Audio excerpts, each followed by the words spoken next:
हमें ये बात मालूम है कहीं ना कहीं कि अगर हम उससे प्रार्थना करेंगे तो उसके द्वार से हम खाली हाथ नहीं जाएंगे, हम खाली हाथ नहीं लौटेंगे। हमें वो जरूर मिलेगा जो हम उसके आगे अर्जी करेंगे, हम उसके आगे प्रार्थना करेंगे तो वो हमें अवश्य मिलेगा,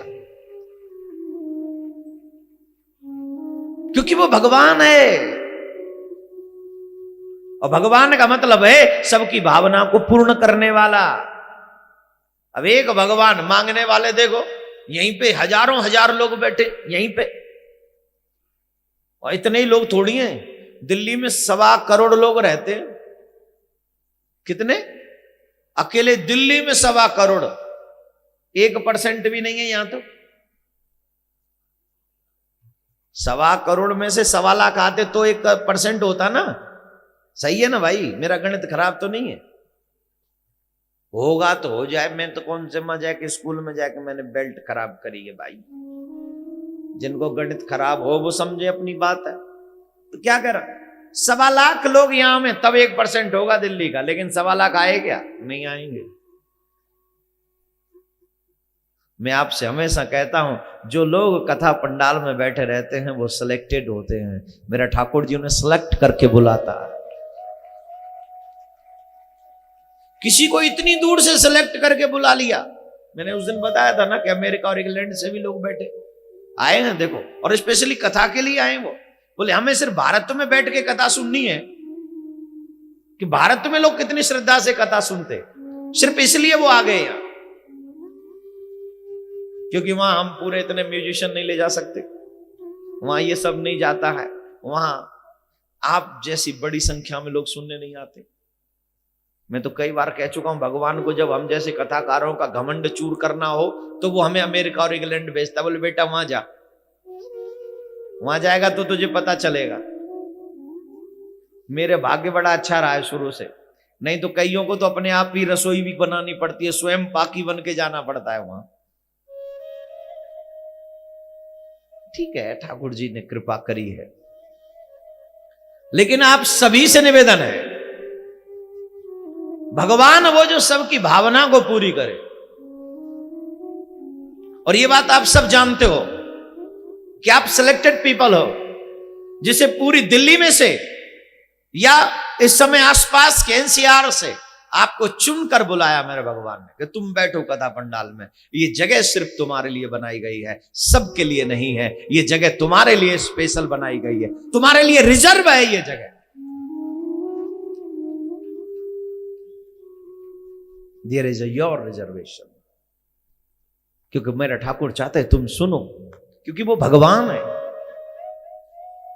और भगवान का काम है सभी की भावना को पूर्ण करना, और वो आपकी मेरी सबकी भावना पूर्ण करता है। और इसका प्रमाण बोले कितना सीधा सा प्रमाण है, एक पत्र देखते ही चले गए रुक्मणी जी का हरण करने के लिए। उस समय तो इंटरनेट भी नहीं था जो रुक्मणी जी ने मेल से अपना फोटो सेंड कर दिया हो, है? बोले किया, मेल सेंड कर दिया था क्या? उसमें फोटो सेंड कर दिया हो कहीं, देख लो जी मैं ऐसी हूं मुझे ले जाओ। आजकल के लोग बड़े फास्ट, मेल से मेल कर लेते और मेल से करके फिर तालमेल कर लेते, फिर तालमेल करके कुछ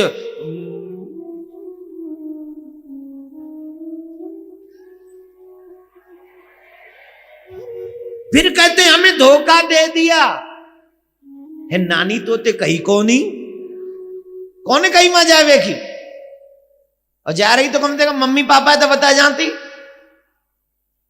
बोले नहीं, मेल टू मेल। उसने मुझे मेल भेजा, मैंने उसे मेल भेजा, उसने मुझे सेंड किया, मैंने उसे सेंड किया और एड्रेस फिक्स हो गया। अरे तेरा राम भला करे, तेरा जिसे कभी तूने देखा नहीं उससे मिलने के लिए चल पड़े। ये भारत की कन्या नहीं हो सकती और ये भारत का नौजवान नहीं हो सकता मेरे प्यारे, नहीं हो सकता।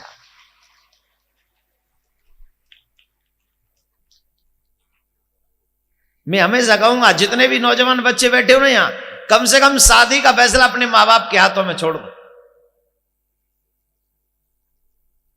No love marriage, seriously. और तुमसे अच्छा तुम्हारे मां बाप तुम्हारे लिए सिलेक्ट कर सकते हैं, तुमसे अच्छा, तुमसे बेटर। और तुम जो सिलेक्ट करोगे वो आंखों के चक्कर में करोगे, और तुम्हारे घर वाले जो सिलेक्ट करेंगे ना, वो दिल से और दिमाग से और आंखों से, तीनों को साथ में लेकर वो सिलेक्ट करेंगे। लेकिन मुझे पता है नौजवानों की संख्या कम हो जाएगी अगर मैं ये बात बोल दूंगा, तो हो जाए तो कौन सी फर्क पड़े, कल कल की तो बात है, कल होली खेलने आ जाना बस फायदा। हाँ, अगली साल तक भूल ही जाओगे ये बात। लेकिन एक बात याद रखना, इस व्यासपीठ से सिर्फ तुम्हारे कल्याण की बातें कही जाती हैं, तुम्हारा बुरा हो ऐसी कोई बात नहीं कही जाती मेरे भाई, ऐसी कोई बात नहीं कही जाती। इस व्यासपीठ पर हम जब तक बैठे सिर्फ आपका भला चाहते। वैसे तो मैं तो जिंदगी भर आपका भला चाहूं, मैंने तो आज तक कोई चेंटी को बुरा ना करे भैया, मैं तो सोचू चेंटी को भी भलो हो भगवान करे। लेकिन आप सबका भला हो ये मेरी व्यासपीठ स्वीकार करती है, हमेशा आपका मंगल हो, कभी अमंगल की छांव आपको न स्पर्श करे। लेकिन भैया मेल मेल करो ठीक है, पर मेल मिलने मत जाओ भाई, ये थोड़ा ध्यान रखो। ये माँ बाप बजा रहे हैं ताली, सुन लो, बच्चे नहीं बजा रहे हैं, ये माँ बाप बजा रहे हैं। क्यों? बोले माँ बाप की इनसिक्योरिटी है ये, उनको चिंता सताती रहती है तुम्हारी। बताओ 9 वर्ष का, 9वीं क्लास में, 8वीं क्लास में पढ़ रहे हैं और क्या बना लिया? बोले फेसबुक। अरे तू क्या करेगा रे या फेसबुक को वही थे? अरे पढ़ाई पे ध्यान दे, 9वीं पढ़, 10वीं पढ़, 11वीं पढ़, 12वीं पढ़, स्कूल कॉलेज जा, उन्हें क्लियर कर ले, वाके बाद में कोई फेसबुक देखियो।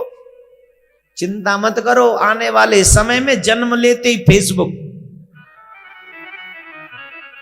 तुम्हारा भला करे भगवान। और कसम से मैंने इसलिए आज तक कभी फेसबुक पे गया ही नहीं, और मेरे नाम से पता नहीं कितनी आईडी बना ली है लोगों ने, और फोटो मेरा ही लगाते। अरे भाई मैं हूं ही नहीं, मैं नहीं हूं, मैं कहीं नहीं हूं। अब तो समझ लो मैं कभी इन साइडों पे नहीं जाता हूं, कभी नहीं।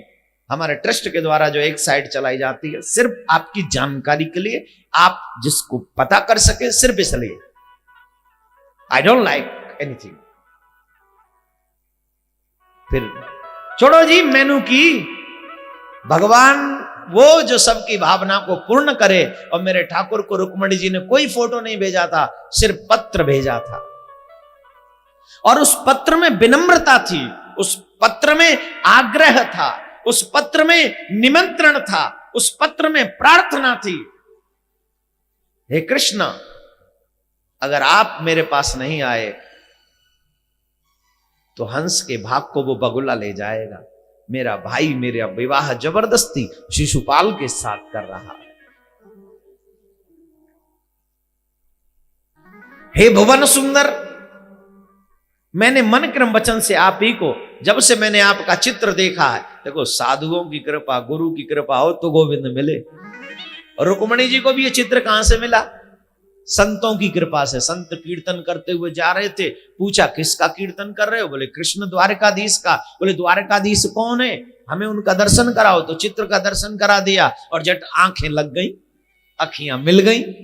और जैसे ही अखियां मिली काम तमाम हो गया। जो एक बार ऐसे देख ले वो दुनिया का काम नहीं करता, फिर वो घनश्याम का ही काम करता है, फिर वो गोविंद का ही काम करता है। धीरे बोलना, नहीं तो और लोग आ गए तो। अरे धीरे बोलो, और लोग आ गए मैं कहां बैठा लूंगा? कहीं बैठाने की जगह बची अब हम पे तो नहीं है, कहां बैठा लेंगे? धीरे बोलो।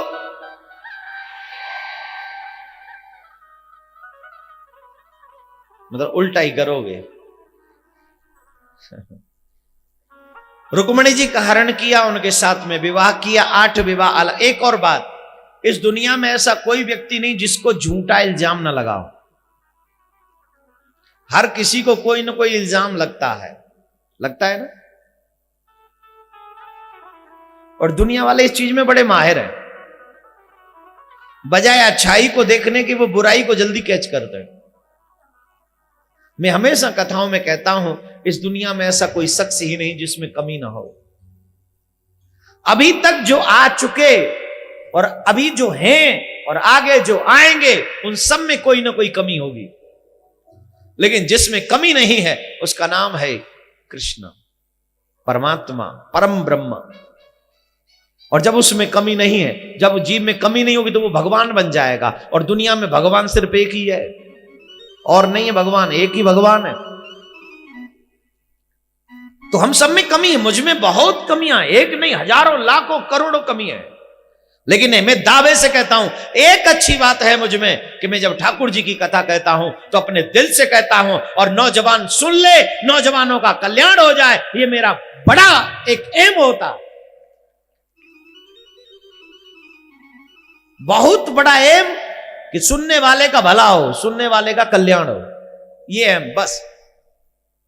जो इस कथा पंडाल में बैठे इन सब का भला हो। करोड़ों कमियां हैं, लेकिन एक अच्छाई, जो यहां बैठा है उस सब का भला हो। मुझ में अपनी बात बता रहा हूं। तो आप इसी बात से आपका मतलब है ना, और मेरी कमियों से आपको मतलब क्या पड़ा है? क्यों मिलने आते हो? क्या जरूरत क्या पड़ी है? कथा सुनने आओ, निकल जाओ, यहीं से अच्छाई पकड़ो और निकल जाओ। कमी ढूंढने की जरूरत कहां पड़ गई? अगर तुम कमी ढूंढने निकले हो, इसका मतलब है कि तुम अच्छाई के दीवाने नहीं हो, तुम तो बुराई के दीवाने हो। तुम्हें बुराई से मतलब है, तुम्हें अच्छाई से मतलब नहीं। क्यों? बोले बाजार में कपड़े खरीदने जाते हो तो सब्जी थोड़ी लाते हो, सब्जी खरीदने जाते हो तो कपड़े थोड़ी खरीद के लाते हो, मोबाइल लेने जाते हो तो लैपटॉप थोड़ी खरीद के लाते हो, लैपटॉप खरीदने जाते हो तो थोड़ी ना कुछ भी गाड़ी खरीद लाते हो। क्या लाते हो? जिसको खरीदने के लिए जाते हो। तो जब तुम यहां अच्छाई खरीदने के लिए आए हो, अच्छाई लेने के लिए आए हो, तो फिर यहां बुराई की जगह ही कहां रह गई? तुम तो अच्छाई लो और घर जाओ, तुम्हें बुराई से मतलब क्या पड़ा? और अगर यहां आकर भी, ऐसी जगह पर भी आकर अगर आपका मन बुराई को कैच करने का करे, तो समझ लेना कि तुम अच्छाई के दीवाने नहीं, तुम अच्छाई के ग्राहक नहीं, तुम बुराई के ग्राहक हो। क्योंकि जिसका ग्राहक होगा वही खरीदेगा ना।